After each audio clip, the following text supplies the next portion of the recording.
Sierra Leone Africa के पश्चिमी भाग में बसा एक बहुत ही प्यारा सा देश है और मरियामा वहाँ की राजधानी फ्री टाउन में रहने वाली एक प्यारी सी लड़की। इनकी एनर्जी, इनका हंसमुख स्वभाव शायद आपको भी उतना ही अट्रैक्ट करेगा जितना मुझे। और इनके सपने, वो तो मेरे सपनों से भी बड़े हैं, पर मैं जानती हूँ कि वो इन्हें ज़रूर पूरा कर लेंगी। तो आप भी सुनिए मरियामा की कहानी। कहीं आपके सपने भी कुछ ऐसे तो नहीं?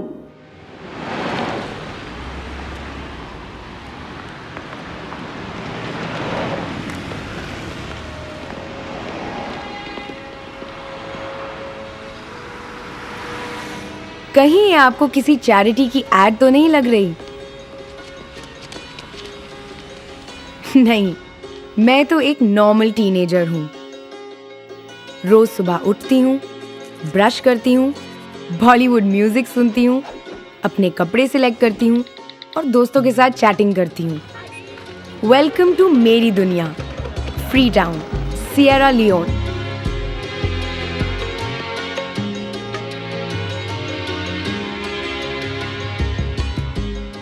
ये है मेरी माँ सालामाती और ये थे मेरे पापा।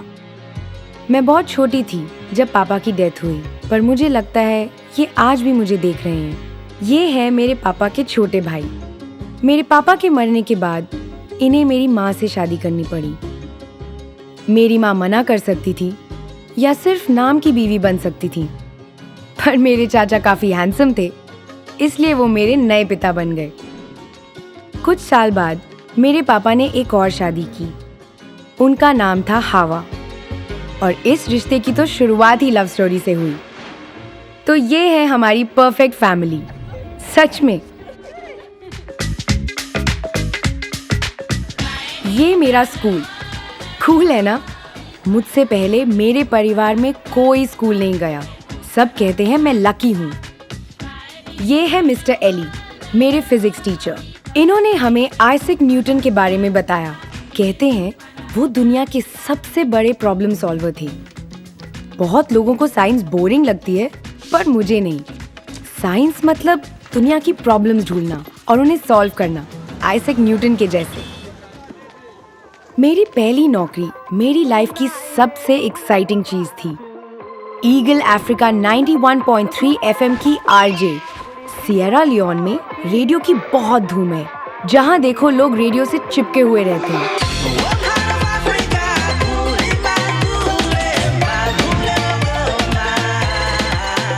अपने रेडियो शो में मैं अपने देश की कई लड़कियों से बातें कर सकती हूँ और उनकी प्रॉब्लम सॉल्व कर सकती हूँ।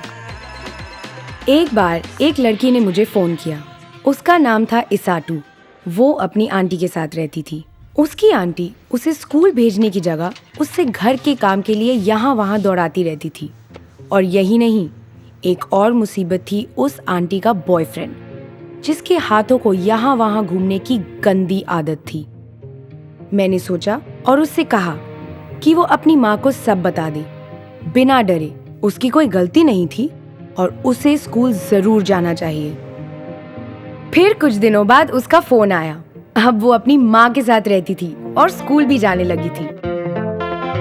बड़े होकर मैं अपना टीवी शो शुरू करूंगी, जहां मैं दुनिया की मिस्ट्री सॉल्व करूंगी। Welcome to doctor Mariama's miracle mystery show, जहां मैं डॉक्टर मारियामा दुनिया की सबसे बड़ी मिस्ट्रीज को सॉल्व करूंगी अपनी इन्हीं लाइव ऑडियंस के बीच।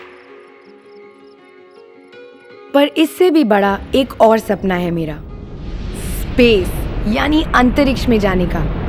स्पेस में जाने वाली पहली अफ्रीकन। वैसे मैं अभी तक हवाई जहाज में भी नहीं बैठी। मैं तो आज तक सिएरा लियोन से बाहर नहीं गई, पर सपने तो बड़े ही देखने चाहिए ना। मैं यहाँ सपने देख रही थी और दूसरी तरफ पापा को प्रॉब्लम्स झेलने पड़ रहे थे, वो भी मेरी वजह से। सारे शहर के लोग उन्हें भला बुरा सुनाते थे, क्योंकि मैं रेडियो स्टेशन में काम करती थी और देर रात तक अपने रेडियो स्टेशन के दोस्तों के साथ समय बिताती थी। एक रात जब मैं अपने दोस्तों के साथ थी, पापा मुझे ढूंढते हुए वहां आ गए। मैंने उन्हें इतने गुस्से में कभी नहीं देखा था। पापा ने मुझे उस दिन के बाद रेडियो में काम करने से साफ मना कर दिया। वैसे तो मैं अपनी बातों से किसी को भी मना सकती हूँ, पर उस दिन पापा को नहीं मना पाई।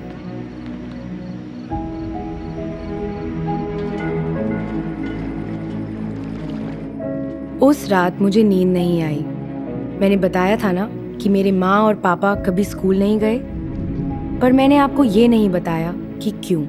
पहले के लोग ये मानते थे कि जो बच्चे स्कूल जाते हैं वो अपने माँ पापा की इज्जत नहीं करते। कहीं मेरे पापा को ये तो नहीं लगता था कि मैं रेडियो स्टेशन में नौकरी करती हूँ, इसलिए उनके लिए मेरी रिस्पेक्ट खत्म हो गई। मुझे लगा मैं इस प्रॉब्लम से बच नहीं पाऊंगी। ऐसे में आइजैक न्यूटन क्या करते? न्यूटन का थर्ड लॉ है, हर एक्शन का उल्टा और उतना ही ताकतवर रिएक्शन होता है। मुझे भी ऐसी कोई शक्ति चाहिए थी जो पापा जितनी ताकतवर हो। शायद हवा। मैंने किसी से रेडियो मांगा और ईगल 91.3 FM लगा दिया। मेरे बिना भी शो चल रहा था। सुन के कुछ बुरा सा लगा, पर हवा ने मेरा शो बड़े ध्यान से सुना और उन्हें अच्छा भी लगा। उन्होंने पापा से बात की, बताया कि उन्होंने गलत किया है। पापा मेरी बात सुनने को तैयार हो गए। मैं तब उन्हें समझा पाई कि हमारा रेडियो कैसे लोगों की हेल्प करता है। हवा ने भी बोला कि मुझे एक और चांस मिलना चाहिए। आखिर पापा मान ही गए, लेकिन इस शर्त पर कि मैं रेडियो स्टेशन से सीधे घर आऊंगी और जहां जाऊंगी अपनी मम्मी को बताकर जाऊंगी। मेरा शो मुझे वापस मिल गया। अब सब पहले जैसा हो गया है। और आप सब जो मुझे आज देख रहे हैं, देखते रहिएगा, क्योंकि एक दिन डॉक्टर मरियामा's मिरेकल मिस्ट्री शो जरूर होगा। क्योंकि मुझे कोई नहीं रोक सकता, ना ये दुनिया, ना ये संसार।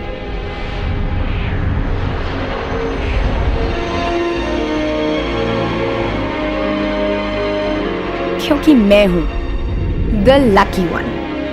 Because I am the lucky one.